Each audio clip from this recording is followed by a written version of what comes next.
The homestead, as we call it, was originally a farmhouse built in 1743 by Peter Marsh, I believe the third.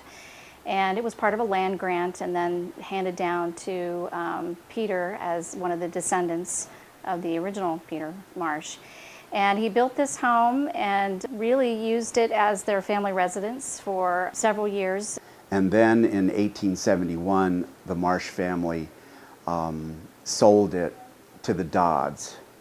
And the Dodds were extensive landowners in Sussex County. They had a big farm that they lived on west of what is now Route 1. And they never lived here. They sublet it to tenant farmers. It was used pretty much as a farmhouse for a century or two until late 1920s. Colonel Wilbur Corcoran and his wife Louise Chambers Corcoran purchased not only the house but then also the land around it, a couple hundred acres, and decided to reconstruct the home and turn it into a show home for their new community that they wanted to build here. They gutted the home and added an addition, which is on the other side here, a garage, and really turned it into what for a while was called the mansion, the Homestead Peter Marsh Mansion, because for that area it was a pretty large house. He was with the Civilian Conservation Corps and actually worked on the canal, which may be how he discovered this area. And his wife, Louise Corcoran, was an artist and interior designer. And both of them were very big advocates of the arts.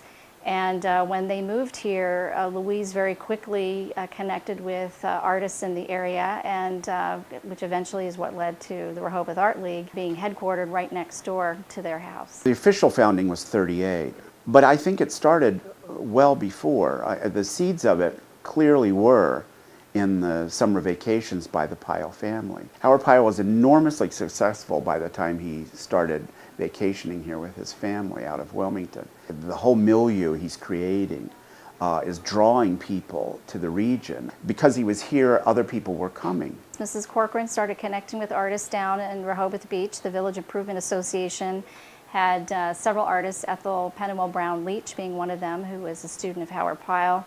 She vacationed down here and was an active member of the VIA. And they had art shows from time to time. And as they connected, they began to recognize that there was an opportunity to perhaps teach art, to engage in artistic conversations, and they needed a place. So in 1936, they held the first art class here from a teacher from St. Andrew's School.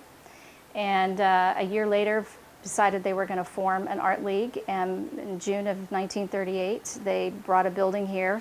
The story is they floated it from Lewis down the canal, which is called the Painter Studio. It was part of the William Painter House, and that became our first art league. About 10 years after the Painter building was brought here, it was very quickly found to be too small for what they needed, so they built a new education building that we call the Corcoran Building today.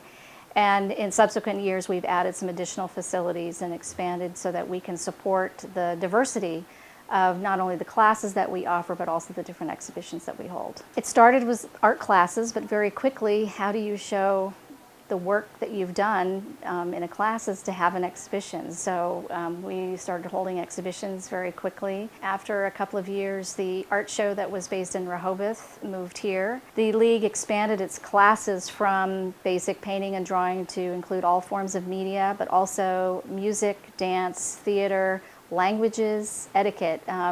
It really was a cultural center here in the Rehoboth area for the 30s through the 80s because there wasn't as many other opportunities around. The one thing about artists is that they are incredibly loyal to each other, and so once community is established, it tends to be a well-knit, well-focused sort of machine that can generate its own energy and its own enterprise and create shows, create exhibitions, grow them, expand, grow and expand to the point where people are able to sustain themselves as artists. And I think that's a very interesting thing in terms of our particular circumstances here at the Rehoboth Art League, because having come from an illustrational point of view in terms of the founding with Pyle, the general nature of the realism and the tight focus of the Chadds Ford folk, it was an enterprise for them. It was a vocation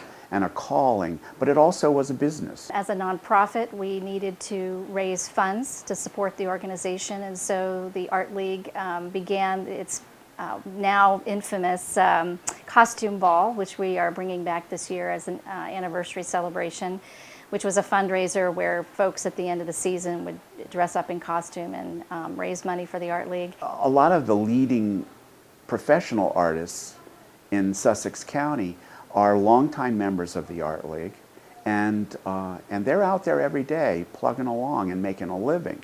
And part of that input that they have as teachers here, but also, I mean, a number of professional artists serve on our board, have served on our board.